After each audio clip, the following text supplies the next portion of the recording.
Malam ini hanya satu malam di kota Sanggau, dan saya akan memberikan khotbah berlainan dengan semua khotbah di dalam 44 kota.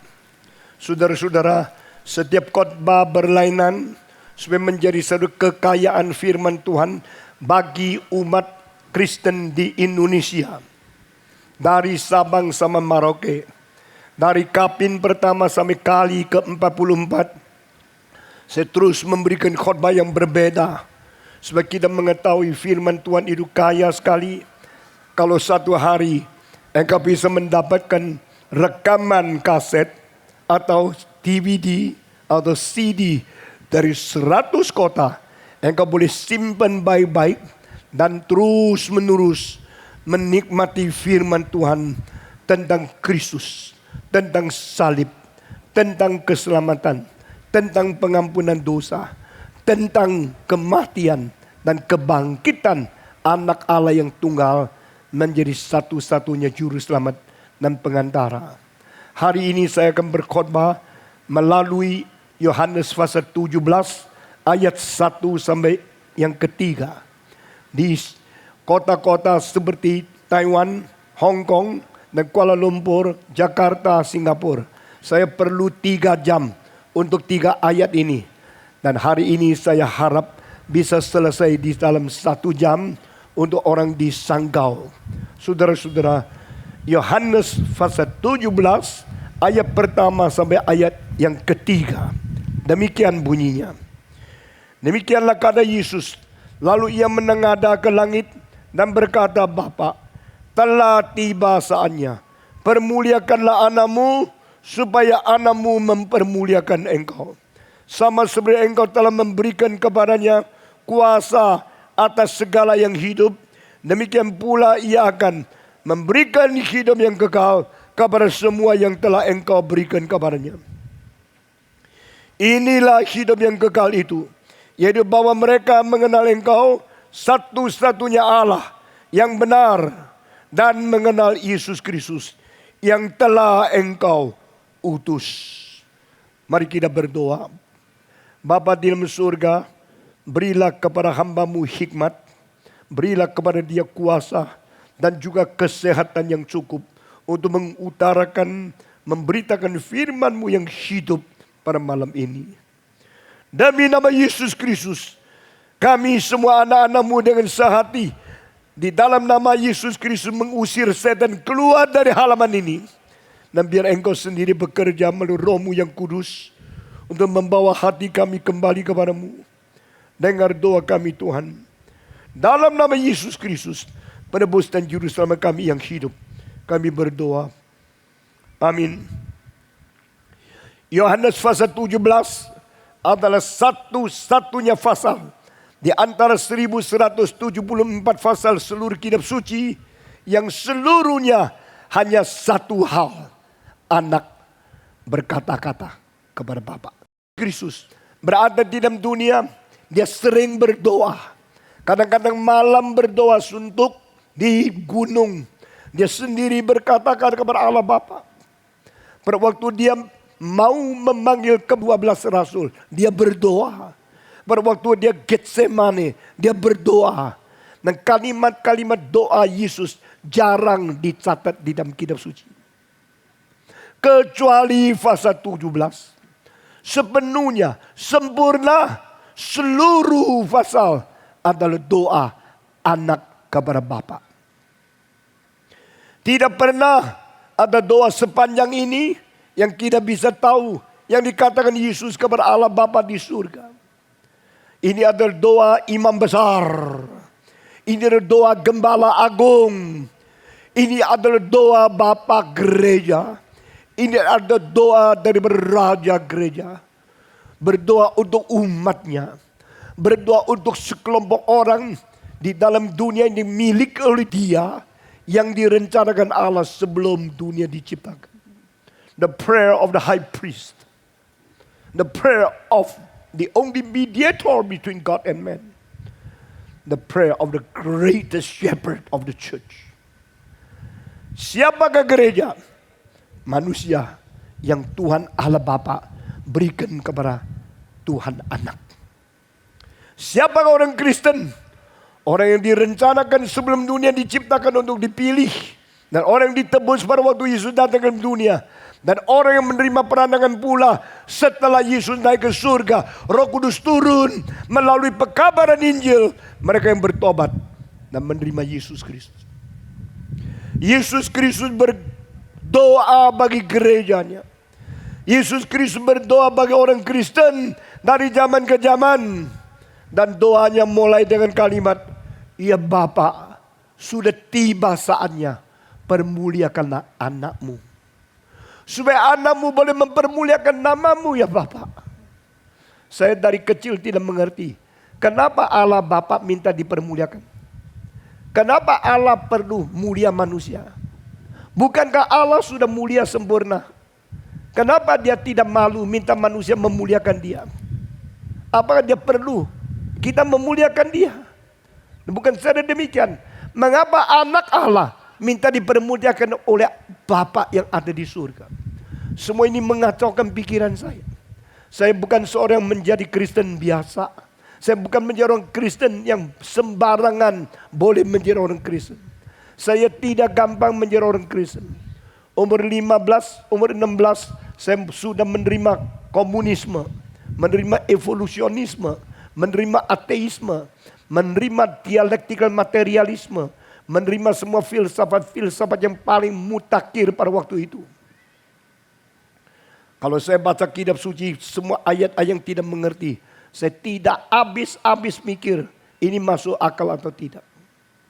Mengapa Allah meminta manusia mempermuliakan dia? Pada waktu saya kira Allah tidak perlu dipermuliakan oleh manusia. Lalu satu pertanyaan timbul di pikiran saya. Sebelum manusia memuliakan Allah, kemuliaan Allah sudah sempurna belum? Jawabannya, sudah. Kalau kemuliaan Allah sudah sempurna, mengapa masih perlu minta manusia mempermuliakan dia? Jawaban 2 kali di Nabi Yesaya. Aku tidak mengizinkan kemuliaanku diberikan kepada ilah palsu. Saudara tahu tidak, engkau tidak mempermuliakan Allah, engkau sedang berbuat dosa besar. Saudara tahu tidak, engkau memperalahkan yang bukan Allah, engkau sudah bersalah besar kepada Tuhan Allah. Siapakah Allahmu? Engkau jadikan manusia Allahmu. Engkau menjadikan dewa-dewa Allahmu. Engkau menjadikan dukun-dukun Allahmu. Engkau kurang ajar terhadap Tuhan. Pada waktu engkau memberikan kemuliaan yang sepatutnya diberikan kepada Allah, kepada yang bukan Allah, engkau menghujat Tuhan. Engkau harus dihukum mati karena engkau tidak setia kepada Dia.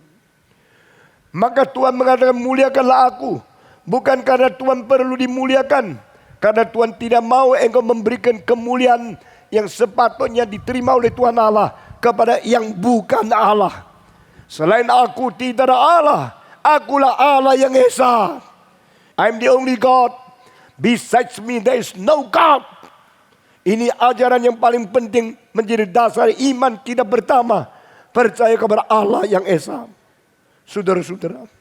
Dan Yesus Kristus adalah oknum kedua dari Allah Tritunggal yang dikirim ke dunia untuk menjadi wakil Tuhan Allah.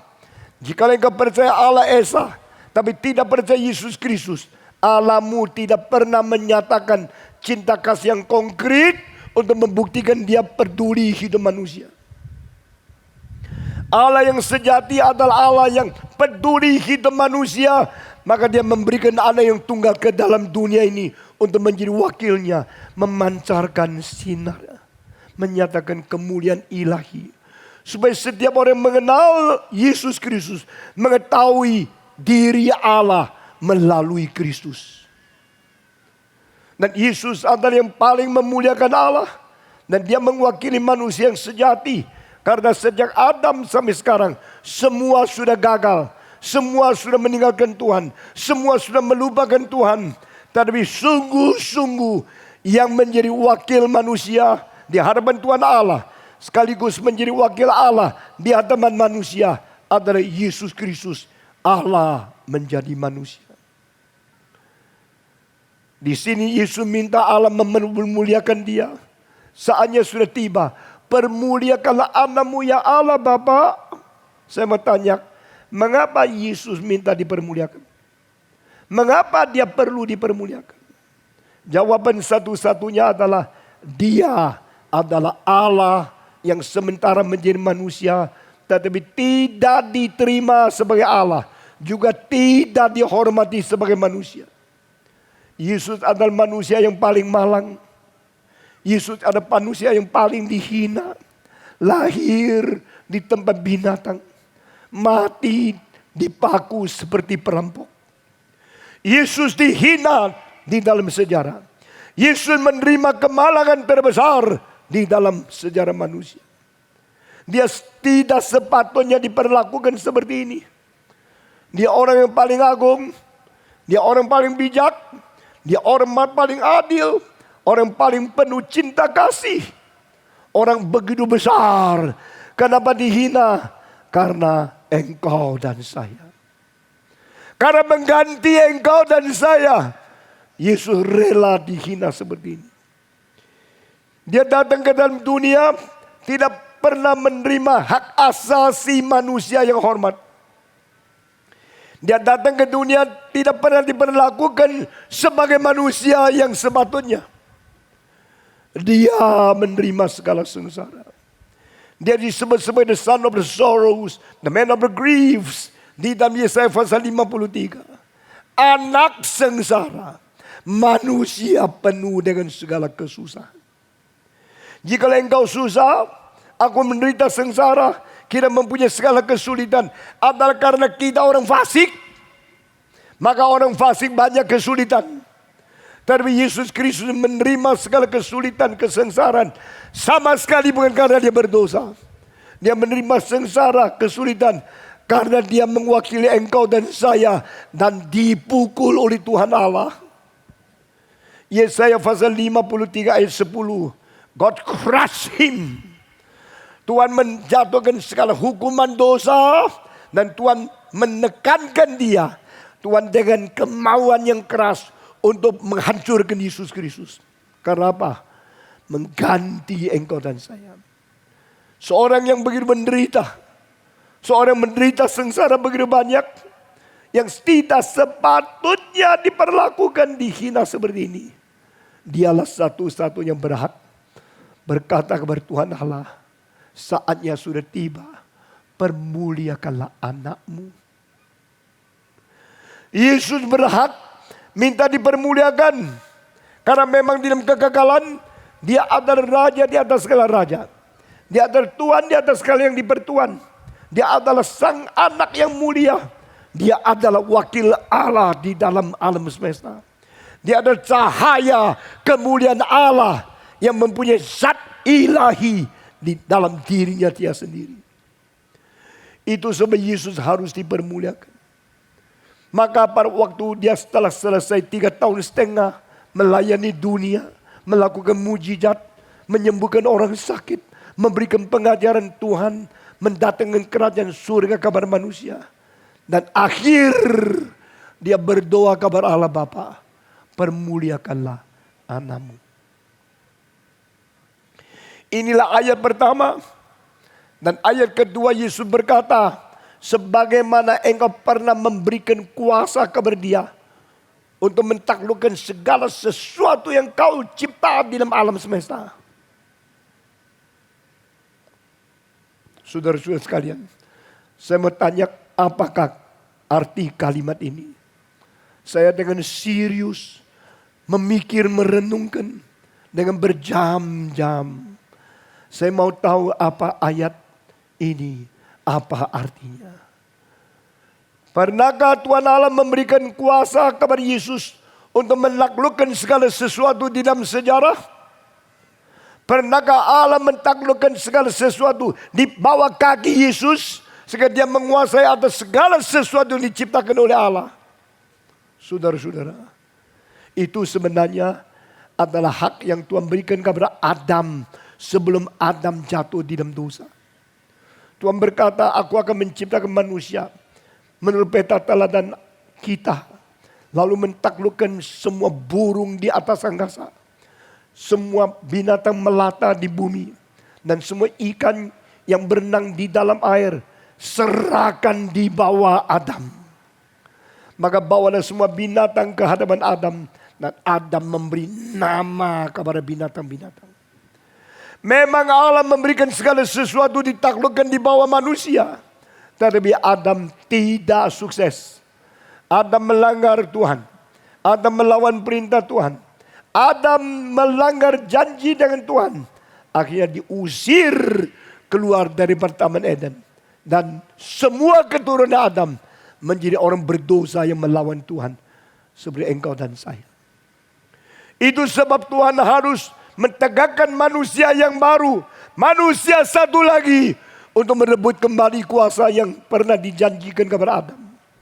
Dan orang yang sukses yang kedua ini adalah Yesus Kristus. Di dalam sejarah ada dua Adam. Adam pertama, Adam yang berdosa. Adam kedua, Adam yang benar. Adam pertama, Adam dicipta dari debu, daripada tanah. Adam kedua, Adam surgawi yang turun dari surga, bukan dicipta.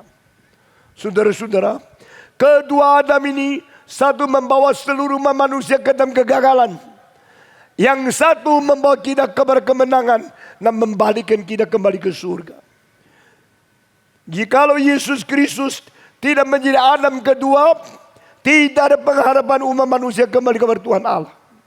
Di dalam Adam pertama kita semua mati. Kita semua binasa. Kita semua berdosa dan harus dihukum. Di dalam diri Yesus Kristus kita akan bersama-sama dengan dia bangkit, mengalahkan kematian, mendapat tubuh kebangkitan yang baru, dan hidup beserta dengan Tuhan untuk selama-lamanya. Waktu Yesus di dunia hanya 33 tahun setengah, Tuhan telah menyatakan apa yang dikatakan di ayat ini. Sama seperti engkau pernah memberikan dia kuasa untuk mentaklukkan segala sesuatu. Ayat kedua dikatakan, sama seperti engkau telah memberikan kepadanya kuasa atas segala yang hidup. Kapankah Yesus mempunyai hal ini? Masih ingatkah Yesus memerintahkan pohon supaya kering? Masih ingatkah Yesus Kristus berkata, ombak berhenti? Masih ingat Yesus berkata, angin tenang? Masih ingat Yesus berkata, hei Talita Kumi, anak perempuan Yairus, bangkitlah. Masih ingat Yesus berkata kepada seorang anak muda yang remaja yang diusung ke dalam kuburan. Dia berkata, hei pemuda, saya perintahkan engkau bangkit. Masih ingatkah Yesus Kristus berdiri di depan kuburan Lazarus yang sudah mati 4 hari, sudah busuk. Dan Yesus berkata, Lazarus, keluar. Saudara-saudara, karena Yesus Kristus adalah satu-satunya diutus untuk menjadi juru selamat, maka di sini kita akan sama seperti engkau pernah memberikan kuasa kepada dia untuk mengatasi semua yang hidup berada di tangan dia. Waktu Yesus menyuruh pohon itu kering, kepada tumbuh-tumbuhan dia matikan, kepada manusia dibangkitkan. Pada waktu Yesus mengatakan angin, taufan, dan semua ombak besar, tenanglah, diamlah. Ini membuktikan dia adalah pemilik alam semesta. Dia mempunyai kuasa atas segala sesuatu. Yesus berjalan di atas permukaan air. Yesus tidak naik ke surga. Dia mengalahkan gravitasi. Dia adalah Tuhan yang menciptakan langit dan bumi. Dia adalah Tuhan yang lebih tinggi daripada seluruh alam semesta. Maka dia mempunyai kuasa seperti itu. Sama seperti engkau telah memberikan kepada dia kuasa di atas segala yang hidup, demikian pula ia akan memberikan hidup yang kekal kepada semua orang yang telah engkau berikan kepadanya. Di sini 2 kalimat. Kalimat pertama, Yesus mengalahkan, Yesus menguasai segala yang hidup. Dan kalimat kedua, dia memberikan hidup kepada semua orang yang Allah Bapa berikan kepada dia. Apa artinya Allah Bapa memberikan sebagian orang kepada Yesus Kristus? Ini adalah untuk menjelaskan makna daripada Mazmur pasal kedua. Mazmur pasal 2 adalah Mazmur pertama di antara begitu banyak Mazmur yang bersifat Mesias. Apakah artinya Mazmur Mesias? Berarti Mazmur-Mazmur yang bernubuat tentang kedatangan Yesus di dalam sejarah. Saudara-saudara, kedatangan Yesus di dalam sejarah sudah dinubuatkan dari permulaan sejarah. Pada waktu Adam berbuat dosa, Allah berkata bahwa benih perempuan akan mengalahkan ular. Berarti ada satu juru selamat akan meremukkan kepala setan. Berarti ada satu juru selamat akan membereskan semua kesulitan-kesulitan manusia yang dijermuskan ke dalam dosa karena rencana iblis. Iblis akan kalah. Anak perempuan yang melahirkan benih yang menjadi juru selamat itu adalah Maria yang dinaungi oleh Roh Kudus, melahirkan Yesus Kristus sebagai karunia Allah kepada umat manusia. Itu namanya benih perempuan. Dari pasal ketiga Kejadian terus sampai perjanjian baru, kita melihat nubuat. Sepanjang sejarah, sepanjang perjanjian lama, Tuhan mempersiapkan umatnya mengerti bahwa dia mempeduli dunia. Dia akan mengirim Yesus Kristus menjadi juru selamat. Saudara-saudara, karena nubuat-nubuat itu dari Tuhan Allah, maka harus terjadi. Tuhan Allah tidak akan mengatakan satu kalimat yang kosong. Semua kalimat Tuhan tidak pernah tidak mengandung kuasa. Karena waktu Tuhan mengatakan satu kalimat, itu mengutarakan kemauannya. Waktu Tuhan mengatakan satu kalimat, kuasa menggenapi apa yang dia maui di dalam kemauannya. The word of God manifests the will of God. And the power of God accomplishes the will of God. Itu sebab sejarah menjadi penggenap semua nubuat-nubuat di dalam sejarah. Yesus dilahir di Bethlehem. Yesus dipaku di atas kayu salib. Yesus dikuburkan dan bangkit. Yesus naik ke surga. Semua ini rencana Tuhan. Dan Mesias itu dinubuatkan di dalam Mazmur. Mazmur pasal kedua adalah Mazmur Mesias yang pertama. Di dalam pasal itu dia katakan, hei anak, minta kepadaku, aku akan memberikan ujung bumi menjadi pusakamu. Aku akan memberikan bangsa-bangsa menjadi umatmu. Apa artinya?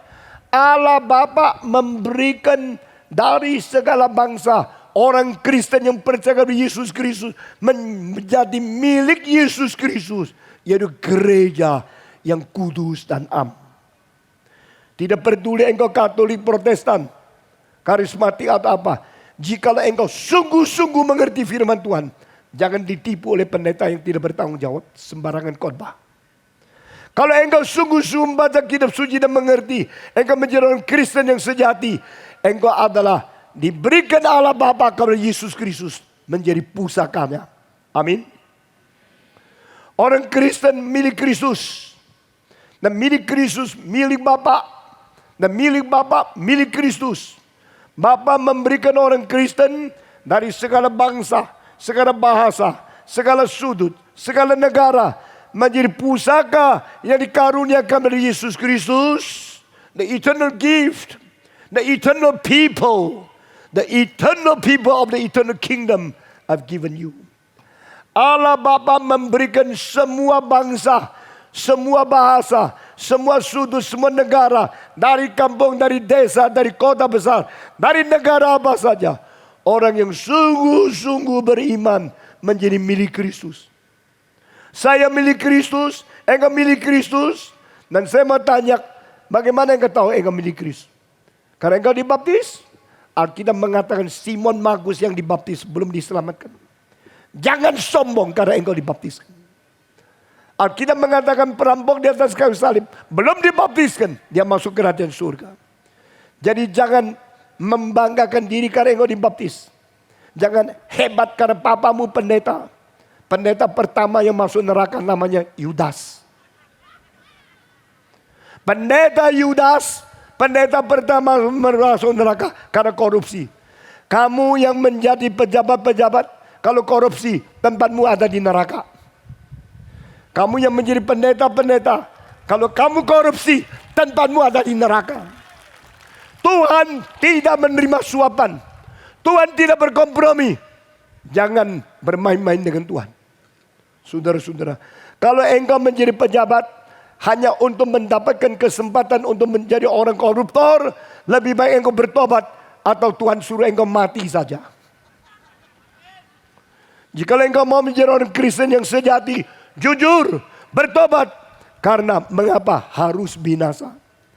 Tetapi bagi mereka yang berapa besar dosanya, jika engkau sungguh-sungguh bertobat, sungguh-sungguh rendah hati, sungguh-sungguh hancur jiwamu, minta pengampunan dari Tuhan. Tuhan tidak akan membuang engkau. Tuhan akan memberikan hidup yang baru dan memberikan engkau menjadi pusaka yang dimiliki oleh Yesus Kristus untuk selama-lamanya. Engkau minta kepadaku, maka aku menjadikan segala bangsa milikmu. Aku menjadikan ujung bumi warisanmu. Ini tercantum di dalam Mazmur pasal 2. Dan ini digenapi di dalam Wahyu pasal 5. Di situ dikatakan, engkau adalah domba yang disembelih. Domba yang tidak bercacat celah. Domba yang telah menerima sengsara. Engkau mengalirkan darahmu untuk menebus umatmu dari segala bangsa, segala suku, segala sudut, segala bahasa menjadi milik Tuhan Allah sampai selama-lamanya. God grant all the nations to Christ. And Christ purchased them with the blood and bring them to Father again. Mine is yours and yours is mine. Milikmu adalah milikku, milikku adalah milikmu. Kalimat ini muncul hanya satu kali dalam kitab suci. Berada di dalam Yohanes pasal 17. Allah Bapa dan Allah Anak sama-sama memiliki orang Kristen yang ditebus oleh Yesus Kristus, dikembali kepada Allah. Yang diberikan Allah, diberikan kepada Yesus Kristus. Orang Kristen berada di tangan Yesus Kristus. Di dalam Yohanes pasal 10 ayat 28 dikatakan, tidak ada seorang pun bisa merebut engkau keluar dari tanganku. Amin. Dan ayat 9 berkata, tidak ada seorang bisa merebutkan engkau keluar dari tangan Bapakku. Ayat 28, tangan Yesus. Ayat 29, tangan Bapa. Dan ayat 30, kedua tangan ini menjadi satu. Aku dan Bapa satu aja. Ini adalah insuransi double. Ini adalah asuransi dua menjadi satu. Di dalam Kristus dipelihara. Di dalam Bapa dipelihara. Setan tidak bisa merebut engkau keluar dari tangan Yesus Kristus. Setan tidak mungkin menjadikan engkau binasa lagi. Karena Tuhan akan memelihara engkau sampai selama-lamanya. Tetapi jika engkau bukan sungguh-sungguh bertobat, engkau hanya munafik, hanya pura-pura, maka engkau menipu diri, engkau akan makin lama makin jahat. Saudara-saudara sekalian, Yesus Kristus mengatakan, sebagaimana Bapa, engkau pernah memberikan dia kuasa atas segala sesuatu yang hidup. Dan engkau juga memberikan dia hidup untuk diberikan kepada semua orang yang kau berikan kepada dia. God grant all the people to Jesus Christ to be his property. And Christ grant them with the eternal life. Allah Bapa memberikan segala bangsa kepada Kristus. Dan Yesus memberikan hidup kekal kepada segala bangsa. Di sini pekerjaan sama antara Bapa dan Anak begitu indah. Allah Bapa mengkaruniakan Stephen Tong menjadi milik Kristus. Kristus memberikan hidup kekal kepada Stephen Tong. Allah memberikan engkau kepada Kristus. Dan Kristus memberikan hidup kekal kepada engkau. Siapakah saya yang tidak layak, yang berdosa, yang hina, yang jauh daripada Tuhan, boleh menjadi milik Tuhan? Saudara-saudara sekalian, bersyukurlah kepada Tuhan. Engkau boleh mendapatkan hidup yang kekal. Karena demikian Allah mengasihi isi dunia, sehingga dikaruniakan Anak yang tunggal itu, supaya barang siapa yang percaya kepada dia, jangan binasa, melainkan beroleh apa? Hidup yang kekal. Saudara tahu tidak apa itu hidup yang kekal? Hidup kekal berarti hidup selama-lamanya. Hidup kekal berarti melampaui dunia ini. Jangan terlalu tertarik sama uang di dunia ini. Engkau dapat 10 M, dapat 100 M, dapat 1000 M. Akhirnya engkau mati. Tidak ada 1 rupiah bisa bawa ke dalam kematian. Saudara-saudara, jika engkau mempunyai kekayaan yang luar biasa banyaknya, tidak bisa dibawa pergi. Jika engkau mempunyai pangkat yang tinggi, tidak bisa dibawa pergi. Yang bisa dibawa pergi apa? Yaitu Injil yang mengakibatkan banyak orang bertobat melalui kamu. Jiwa-jiwa yang kau bawa kepada Tuhan, itu yang engkau bisa bawa untuk bertemu dengan Tuhan. Saudara-saudara, kalimat-kalimat bisa keluar dari mulut seorang pemuda begitu padat dan begitu banyak, membuktikan Tuhan sudah bekerja luar biasa di dalam anak muda ini. After I see the glory of God, who wants the world again? Vanity. Oh, it's vanity. Segala sesuatu itu adalah kosong. Kosong yaitu kosong. Setelah aku melihat kemuliaan Tuhan, buat apa saya mendapatkan dunia ini lagi? Saudara-saudara, kalau matahari sudah terbit, tidak usah pasang lilin lagi. Tidak peduli. Tidak perlu. Karena lilin itu terlalu kecil. Tuhan yang memberikan matahari, surya memberikan sinar seluruh alam semesta. Apa artinya lilin yang kecil? Yang kurang daripada 1-2 watt.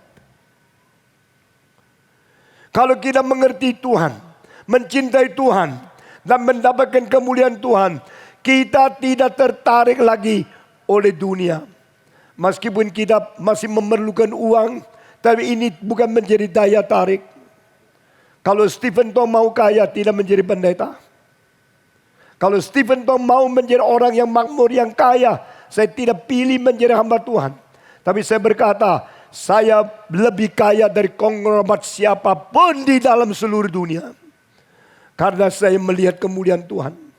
Saya berkhotbah kepada puluhan juta manusia. Dan saya membawa mereka kepada Tuhan. Inilah yang bisa tahan untuk selama-lamanya.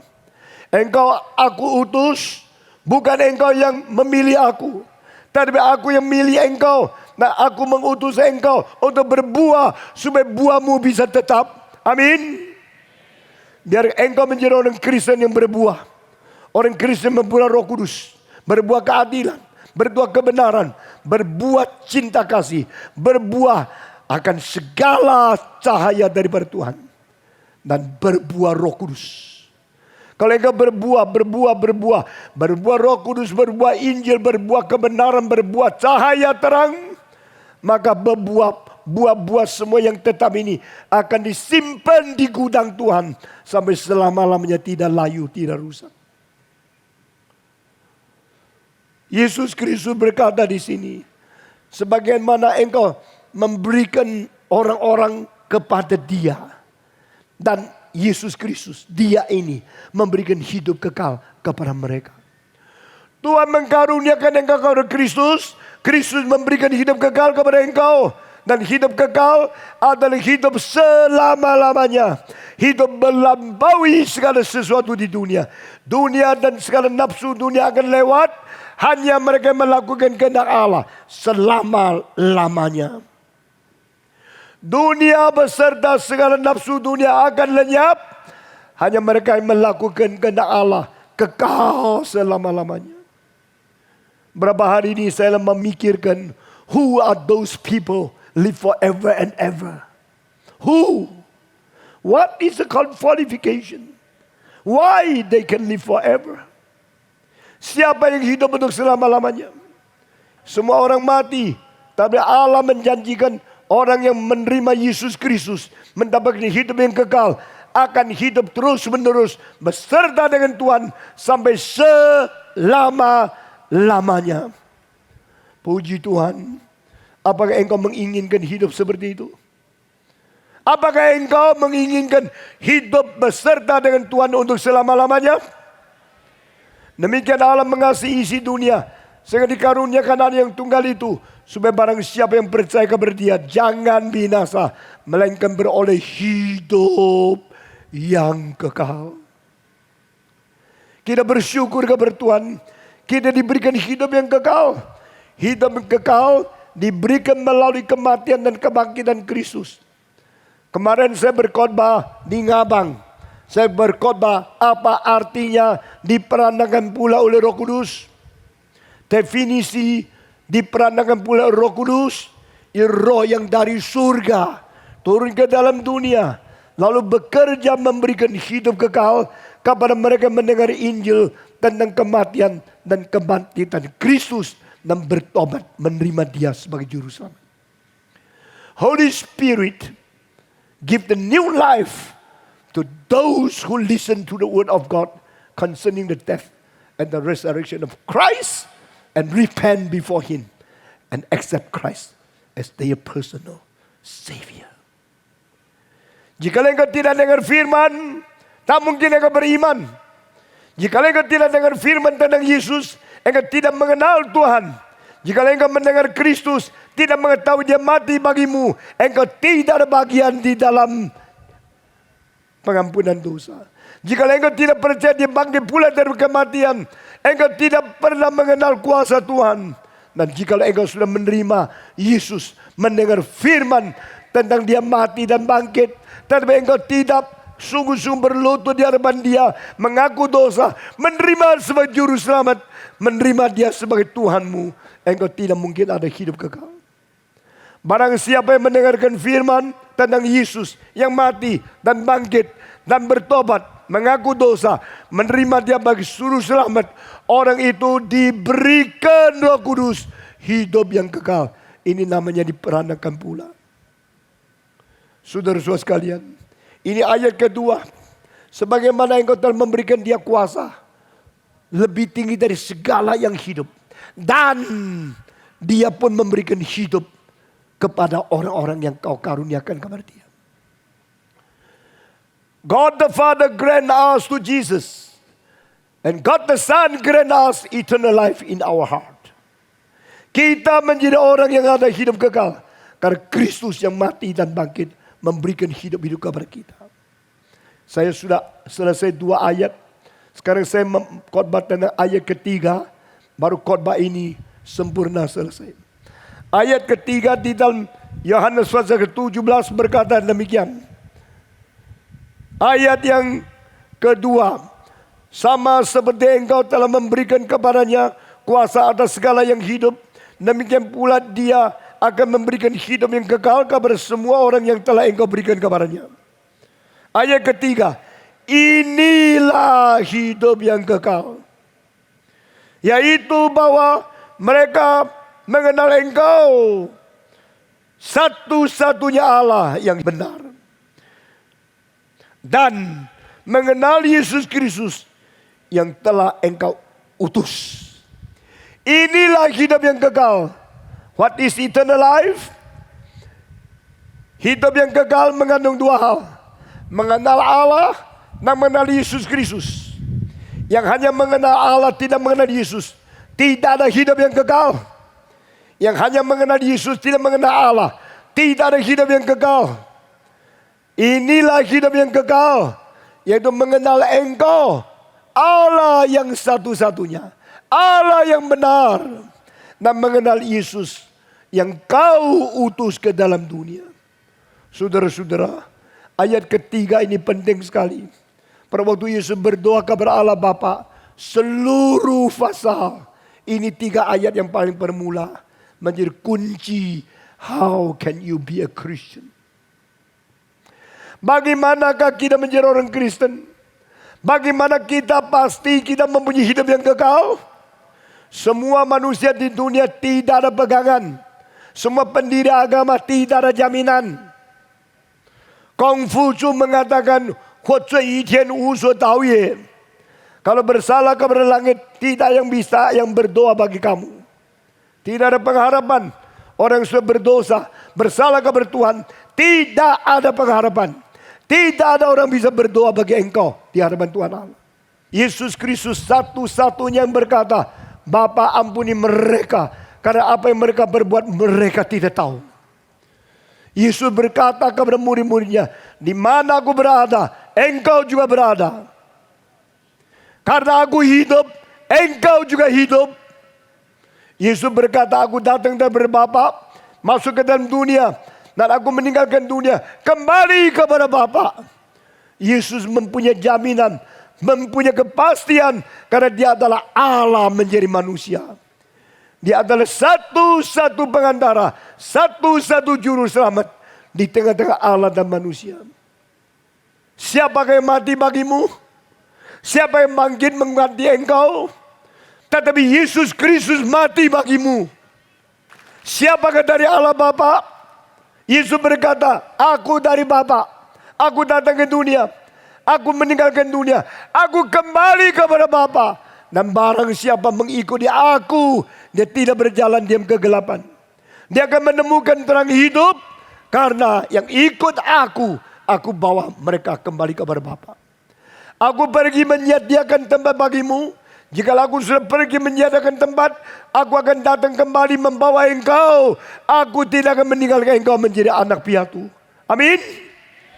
Kita bersyukur kepada Tuhan. Yesus Kristus mengatakan ayat ketiga di sini. Inilah hidup yang kekal, yaitu mengenal engkau, Allah yang esa dan benar. You are the only true God. The only one. The one only true God. You are the only God. You are the only true God. Tidak banyak Allah. Memang Allah cuma satu. Yesus Kristus berkata, percaya kepada engkau dan mengenal engkau adalah Allah yang esa, Allah yang benar. Ini betul. Memang Allah itu hanya satu. Lebih daripada satu, itu bukan Allah. Tapi Allah yang esa adalah Allah Tritunggal. Sebagaimana saya mempunyai satu kitab suci, engkau mempunyai satu kitab suci, dia mempunyai satu kitab suci. Kitab suci orang Kristen cuma satu, bukan tiga. Tiga kitab suci, tetap satu kitab suci. Allah Bapa, Allah Anak, Allah Roh Kudus. Allah Bapa adalah Allah, Allah Anak adalah Allah, Allah Roh Kudus adalah Allah. Bukan tiga Allah, tetap satu Allah. Amin. Saudara-saudara, pengertian Allah Tritunggal jangan pakai es, air, atau udara. Jangan pakai matahari, sinarnya, atau cahayanya, atau kehangatan energinya. Pakailah contoh saya. Saya mempunyai satu kitab suci yang lengkap. Ini sempurna. Ini kitab suci yang sempurna. Engkau mempunyai kitab suci yang sempurna. Dia mempunyai kitab suci yang sempurna. Tetapi kitab suci orang Kristen bukan tiga. Kitab suci orang Kristen itu hanya satu. Namun demikian, yang satu itu sempurna. Yang satu ini sempurna. Yang satu milik saya juga sempurna. Demikian Allah Bapa, Allah yang sempurna. Allah Anak, Allah yang sempurna. Allah Roh Kudus, Allah yang sempurna. Tapi bukan tiga Allah, tapi satu Allah. Jikalau Yesus bukan Allah, tak mungkin dia mempunyai hidup suci tanpa bercacat celah yang begitu sempurna. Jika Roh Kudus bukan Allah, dia tidak mungkin mempunyai kuasa memperanakan berjuta-juta, beratus-ratus juta manusia sepanjang sejarah. Allah Bapa yang di surga menurunkan Allah Anak ke dalam dunia setelah Yesus menjadi manusia, bersalur dengan daging dan darah untuk menggenapi sesuatu status pengantara sekaligus menjadi wakil Allah kepada manusia. Sekaligus menjadi wakil manusia kepada Allah. Dia mati dengan kematian. Dia mengganti dosamu. Kenapa? Karena upah dosa adalah maut. Dengan kebangkitan mewakili Allah. Karena hanya Allah mempunyai hidup yang selama-lamanya. Jikalau Yesus bukan manusia, dia tidak mungkin mati. Jikalau Yesus bukan Allah, dia tidak mungkin bangkit. Karena dia adalah Allah dan manusia, maka dia bisa mati dan bisa bangkit. Ini hanya terjadi pada Yesus Kristus. Kita bersyukur kepada Tuhan, engkau mempunyai juru selamat seperti ini. Kemana saja, kemana lagi engkau membandingkan Yesus dengan semua pendiri agama yang lain. Di dalam Kristus ada pengharapan. Di dalam Kristus ada jalan satu-satunya kembali ke surga. Di dalam Kristus ada hidup yang kekal. Dan hanya di dalam Kristus keselamatan diberikan kepada umat manusia. Kita bersyukur kepada Tuhan. Yesus berkata, mengenal engkau Allah yang benar dan esa. Allah satu-satunya yang benar. Cukup? Tidak. Yesus mengatakan kalimat kedua. Mengenal engkau Allah yang esa dan benar. Dan mengenal Yesus Kristus yang kau utus. Inilah hidup yang kekal. Mengapa percaya Allah yang esa mesti tambah lagi percaya Yesus Kristus? Karena Allah yang esa hanya bisa dikenal melalui utusannya Yesus Kristus. Kalau engkau mengatakan banyak utusan Allah, saya berkata jangan bandingkan Yesus dengan siapapun. Yesus satu-satunya yang suci mutlak. Amin. Yesus satu-satunya yang tidak berdosa. Yesus satu-satunya yang bertanda mujizat membuktikan dia adalah Allah. Maka melakukan pekerjaan yang dilakukan oleh Allah. Sebagaimana engkau telah memberikan kuasa atas segala sesuatu yang hidup. Dan engkau telah memberikan dia memberikan hidup kepada mereka yang engkau berikan kepada dia. Yesus berkata mengenal engkau Allah yang benar, yang esa. Dan mengenal Yesus Kristus yang kau kirim, kau utus ke dalam dunia. Mengapa mesti percaya Yesus yang diutus oleh Allah? Mengapa tidak cukup hanya menerima Allah sebagai Allah yang esa dan hidup? Karena Allah hanya bisa dikenal melalui Yesus. Kalau saya mengenal Allah melalui pendiri-pendiri agama yang lain, saya pasti kecewa. Orang seperti saya. Ada orang yang lebih najis dari saya. Bagaimana saya percaya di utusan Allah? Tapi pada waktu saya melihat Yesus Kristus, saya tahu ini satu-satunya utusan Allah yang paling suci dan paling murni. Stephen Tong tidak gampang menjadi orang Kristen. Pada waktu saya muda, saya melawan Tuhan. Saya tidak ke gereja. Saya meskipun kadang-kadang masih ke gereja.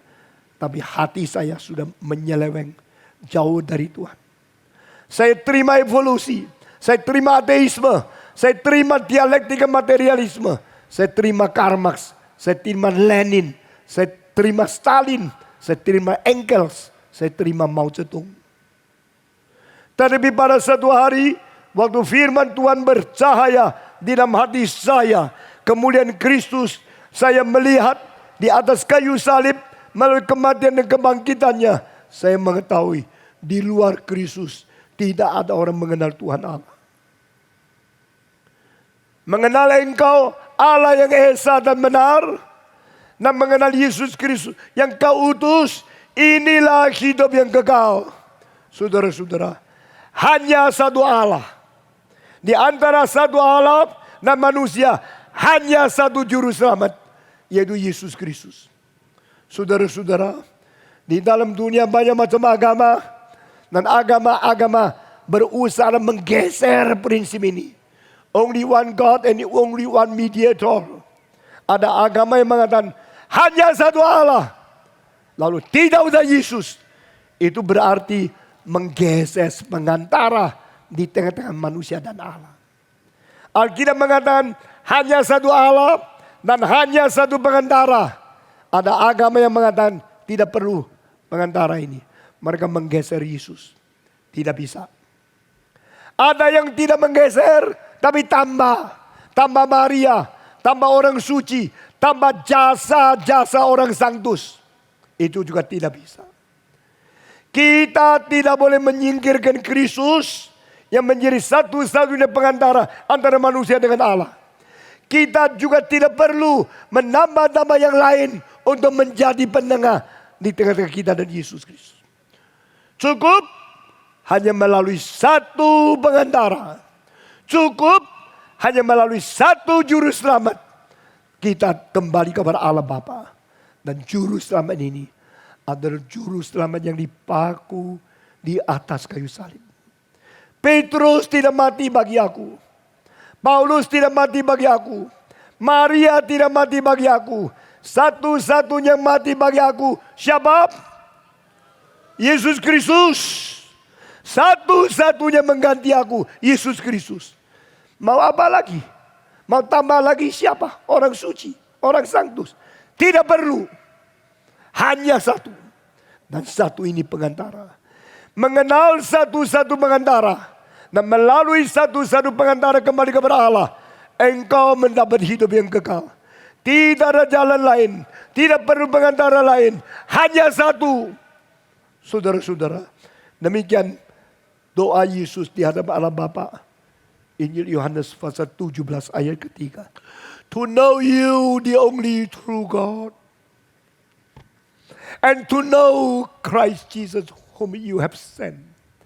This is eternal life. Engkau Tuhan satu-satunya yang benar. Dan mengenal Yesus Kristus yang kau utus. Inilah hidup yang kekal. Malam ini saya akan berhenti khotbah saya di sini. Dan saya dengan serius, dengan jujur saya berkata kepadamu. Engkau boleh bunuh saya. Engkau boleh tidak senang khotbah saya. Karena ada kalimat-kalimat yang menyinggung engkau. Tapi engkau harus bertanggung jawab. sudah dengar firman Tuhan yang hidup kepadamu. Karena pada satu hari kita semua harus berdiri di hadapan Tuhan. Dan Tuhan akan tanya, saya sudah kirim Yesus ke dunia. Bagaimana engkau menanggapi dia? Aku sudah kirim hambaku Stephen untuk berkhotbah di kotamu di Sanggau. Bagaimana responmu terhadap firman Tuhan?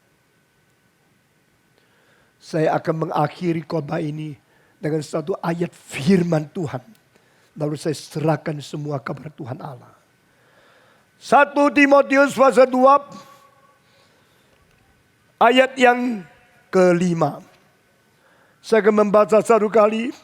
Dan jikalau saudara-saudara mempunyai kitab suci, membaca bersama-sama. 1 Timotius pasal kedua ayat yang kelima. Demikian firman Tuhan. Karena Allah itu Esa. Dan Esa pula dia yang menjadi pengantara antara Allah dan manusia. Yaitu manusia Kristus Yesus. There's only one God. And there is only one mediator between God and man.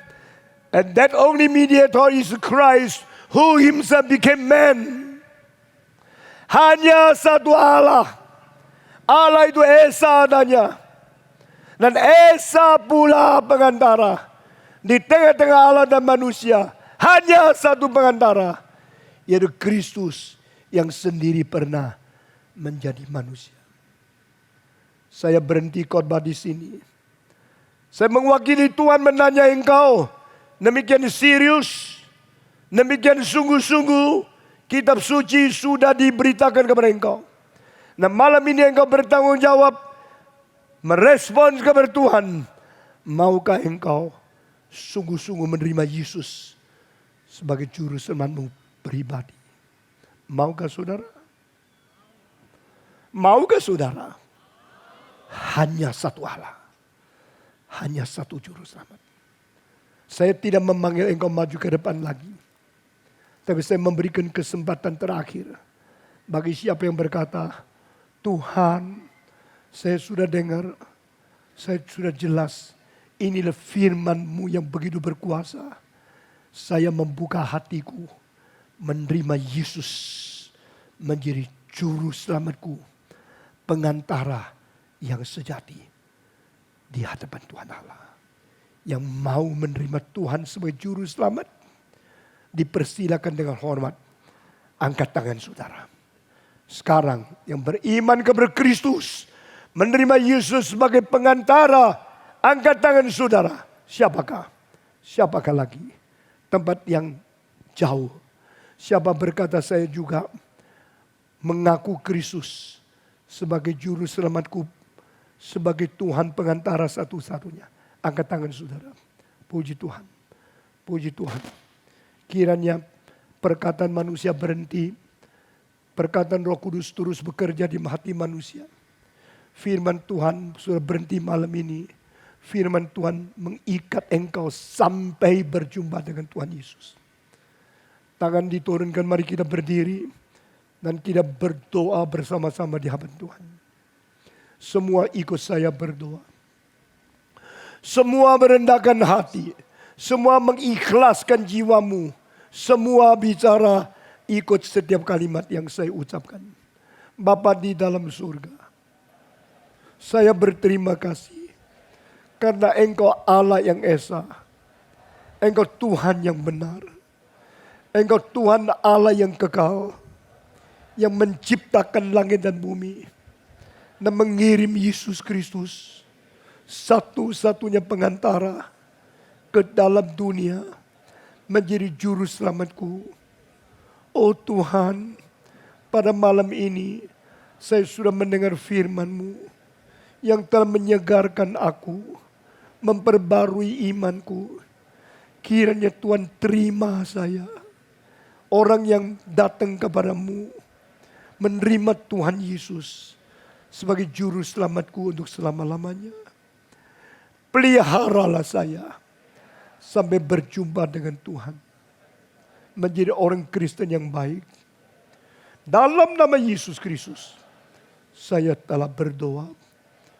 Amin.